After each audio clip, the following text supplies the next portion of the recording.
Welcome to another edition of the Invisible Wheelchair Podcast. I'm Donald Grodoff, family coach with FamilyOCD.com and FocusedHealthyFamily.com.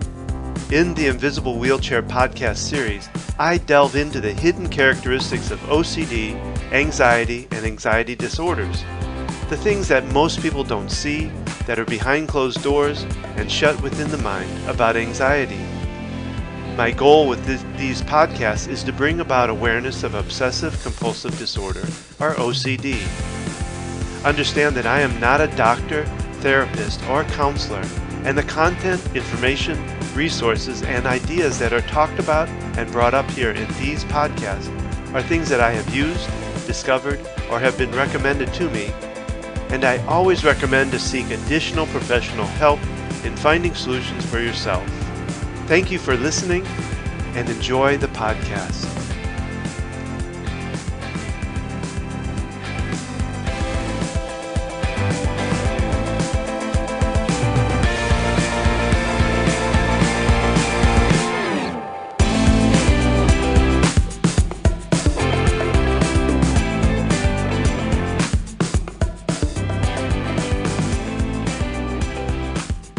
This podcast was recorded on January 31st, 2018.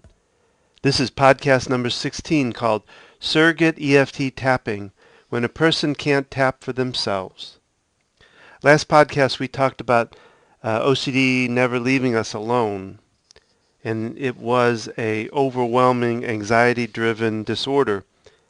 And today what I want to talk about is one of the tools that I used in my daughter's situation, and now use otherwise, for helping the OCD and the anxiety. I am an EFT practitioner. I've been practicing since 2012. I've been actually an EFT Emotional Freedom Techniques client since 2003, so I've been tapping a long time. And what I'm going to talk about today is surrogate tapping. And surrogate tapping is tapping on oneself for the benefit of someone else. So in other words, tapping for somebody on yourself. And before my daughter in her situation, which was like, say, 2010, before that I was tapping. I was doing the tapping process, which is an energy changing process of bringing down anxiety, letting go of old messages. I'd heard of surrogate tapping, I knew what it was, but I really didn't, believe it, because I thought it was just out there, And what happened, was I got to a point with my daughter and her anxiety and her OCD that it was so bad that she got stuck on the couch and she couldn't touch anybody or anything, including herself, and so she couldn't tap on herself. We had been using EFT with her and with our family to help bring down the anxiety, and with her not being able to touch, I had to find a way to still do the tapping for her to help her, and so that was a way. Surrogate tapping was the method. My wife started doing it for her, and it was working. So I saw as I was doing this how much it was doing for her, and started using it more and more. And surrogate tapping works on the principle that, we're all energy, and energy really is not something that's just bottled up inside of us. It passes through us, and it runs throughout the world. Everybody's run on this energy. And so we connect through this energy too. And the way I know this, and if you're a parent listening to this, the way you can understand how this will work is if you have been a parent for very long, you've seen times when one person, especially the parents, comes into the house either angry or mad. It doesn't take long before the rest of the family and the whole house follows suit and gets into that same mode, that same angry or mad or whatever that mode is. So the energy becomes the energy of the person walking in with that dramatic energy. Just like when a person comes in that's happy and exudes a good, happy, fun mode, it tends to take over the energy of the whole house. And you can see that as a parent especially, because kids will rise and fall with your energy just as much. And so that's what really tells me how this works and why this works, is because that energy we share together. And that's really what this is about. So in order to get into the place of surrogate tapping, and it's interesting as a practitioner in helping people, when I talk about surrogate tapping, what I usually get is a lot of times I'll kind of get a roll of the eyes, or oh yeah, that'll work, real doubting that it will work. But then what happens is they come back to me maybe a couple of sessions later and go, oh my God, that does work. They get into a spot that they don't know what else to do, so they try this surrogate tapping thing, and they see the results. And I'll tell you a story after I do a little more of the explanation of it, of how I saw this work with clients too. Um, so, and with my daughter for that matter too. But in order to surrogate tap, what I feel like needs to be done a little bit is that one of the first things that's good to do, and this is before you're ever like in front of somebody wanting to surrogate tap for them, is to sit down and be able to tap on opening your mind to this process, because I think that's very important of something that would help, is getting your mind past any judgments or things about surrogate tapping so that you can do it. So some of the things you can do is tap on for yourself is, and I'll give you some of these phrases that you can use, and you can do this with the karate chop point. This is one phrase you could use. Even though I'm new to surrogate tapping, I am open to the idea of learning how to surrogate tap. Or, and I'm tapping along with this, even though I don't know how this can work, I am open to the idea of it working. Or, even though I think I have to understand it, I am open to the possibility that it can work without my understanding it. And then you can go around on the sequence points and do, want to be open to this, want to put any judgments out of my mind, any pre-thought. I want to be open to the choice of deciding whether this will work or not. I want to be open to this possibly working. I'll try anything. Tapping on some of that to really get your mind at least open to the future of using this. So that's kind of an initial thing you can do to help you right off the bat before you're ever ready to surrogate tap itself. And let me tell you, this surrogate tapping can be used when they're in the middle of it, when they're panicking like crazy, or if you just want to do it on, I recommend it anyway, doing it on a continuing basis to help support their change, their healing, their all of that. So it can be used in both situations. And I'm going to go through the process of how to do it. But if you run into a situation where it's really bad, all you got to do is just get into it. Don't go through all the pre-work. Just get into it. If you can do some pre-work, and I'll talk about that in a minute, that would be great too. So one of the first things that you want to do in surrogate tapping is you want to make sure that you are in what I call my neutral, safety, loving place. Meaning I am not climbing the walls with my daughter. I'm not climbing the wall with the other person. I'm not in that same anxiety with them. Because if you are, then it's not working well. It's not going to work well for you. And so you want to make sure that it's working and that you have full potential of your energy to do it. So you really want to make sure that you're in a good place. So you want to at least try to do some tapping on, if you are in the same angle with them, you may want to do some initial tapping on yourself. Something of the fact of, I'm concerned about my own anger. I really want to help my son, daughter, person. and I really need to put this anger, this sadness, whatever, I want to put it to the side for right now. I can always come back to it, but I want to be open and loving for my daughter, my son, my husband, whatever.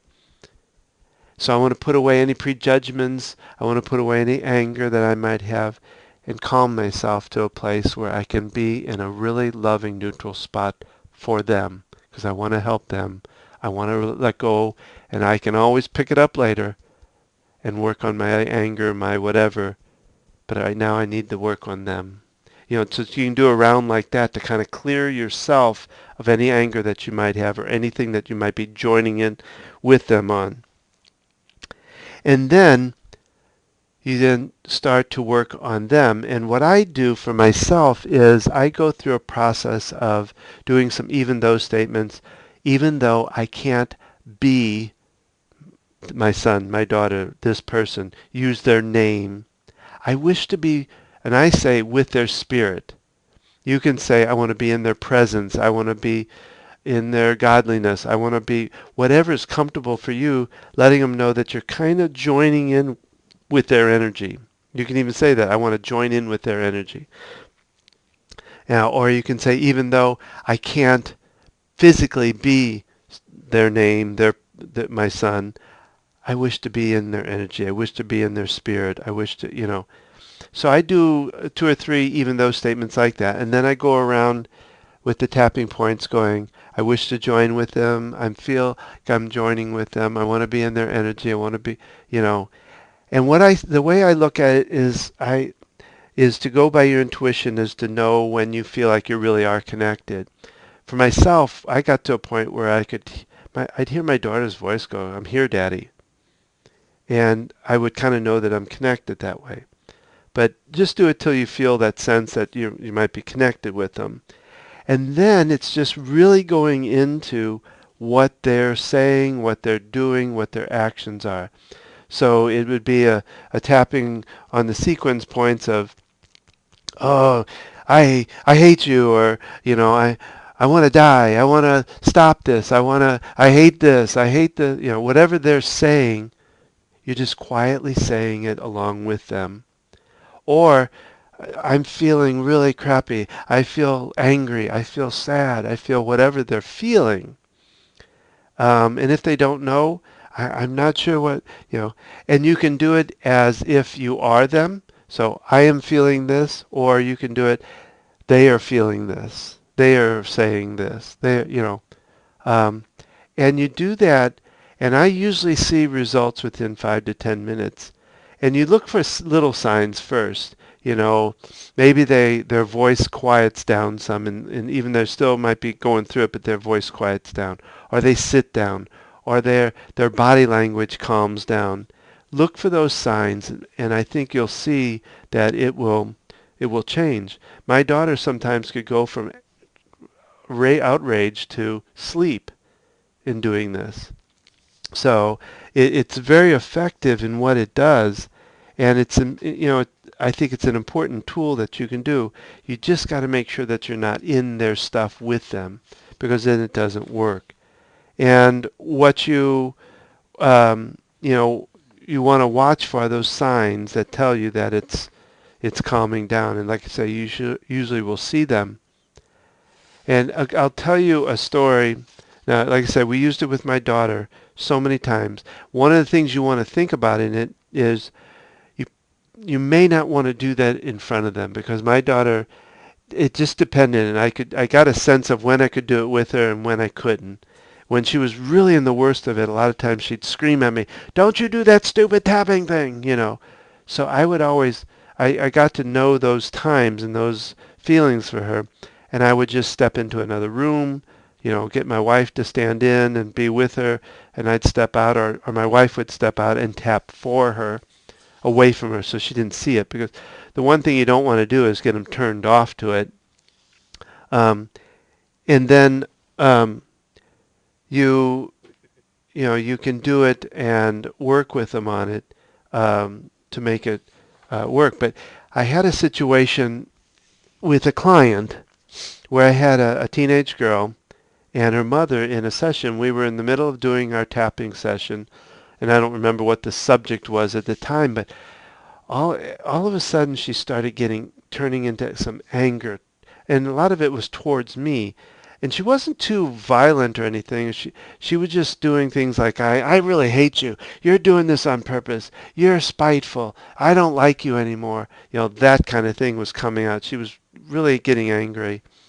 And so what I did was I bowed my head down just quietly. I didn't make a big thing of it. She wasn't really paying attention to me at that point. She was just spewing this stuff. And the first thing I did was I want to be open in mind. I want to be open in heart to be able to help this person. I want to be out of any stuff I might have going. I want to be out of any anger. I want to come from a loving place for her. I want to be there for her. I want to help her. And then I just start real quietly. I hate you. I really don't like you. You're making me angry. I'm very angry. I just kept really tapping on and saying what she was saying, but real quietly. I wasn't doing it out loud. And we tapped for a few minutes like that.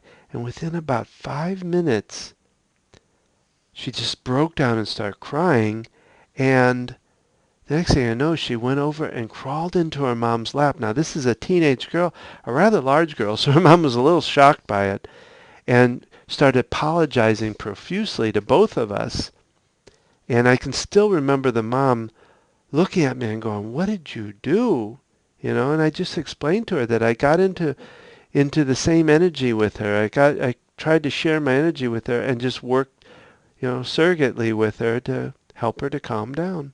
And it was so amazing even to myself, it was amazing to watch it happen and to see it happen, that I was kind of blown away a little bit myself and how fast it worked and how, it did things. And so one of the other thoughts that you might want to think about is another way to go do surrogate tapping, mostly for kids, I guess, is you can use a doll or a teddy bear. I call it tapping teddy. I have them. I have some of them where I've had buttons sewed on to the tapping points on the little bear. But you could take a doll. You could take a teddy bear. You could just put little stickers on the tapping points, or marker or something. Depending on how you want to do it. And then use that bear. And there's a couple ways that are really good to use it. One is they can actually tap on the bear instead of themselves if they really don't want to tap on themselves. And so they can tap on the points while they talk or kind of express their anger and things like that. They can. The other good thing about the teddy bear is I find it's really good for being able to extract out of the child what they're feeling, because kids have a hard time expressing what these feelings are, what it's doing to them, all of that kind of stuff. But what I find is a lot of times I'll talk about the bear. Wow, this bear seems very upset. You got any idea why he'd be so upset? And they then they start transferring their own feeling. Well, mom yelled at him this morning, so and they tend to bring out their feelings without really realizing it. And then I know what I can work on, and then I can just say, wow, I wonder, have you ever had those kind of thoughts? Can you hold that kind of thought in your mind for the bear? And and then I just tap on, oh, these thoughts I'm having, and oh, they're really hurting the bear, and we tap around on it, and it's been kind of amazing to do. Another technique that you can use in surrogate tapping, in a way, is to have them draw a picture of what they're feeling, and then use the paper, the drawing, to tap on. They can actually tap on the paper if they really want to, or they can tap on themselves on this picture. Oh my God, this picture, it's what I'm feeling, or whatever. With my daughter, when my daughter would get upset, my wife would grab a piece of paper and a crayon and say, just put down your feelings on this paper. And my daughter would just take that paper and draw like crazy over it. And then my wife could back up and tap on the anger of that picture, or she could have my daughter do it depending on the mood. So there's a lot of ways to do this surrogate tapping, but it's really amazing how it works because it really works on the energy. We're connected in this energy, and as parents we can see that that connection. So because like I say, when we walk into a house angry, the house can become angry. When we walk in really happy, the house can become happy. So we transfer energy, and this is just one way of using that transfer, that connection we have with others, to help them out. So I hope this is helpful to you. I hope this can be a positive thing for you to be able to use to help you in your situation. And you can always count on me. I can help you through this. I can give you guidance on this. All you have to do is get connected. And there'll be ways at the end of this that you can do just that. So I hope it's helped. I thank you for being here. And keep on tapping.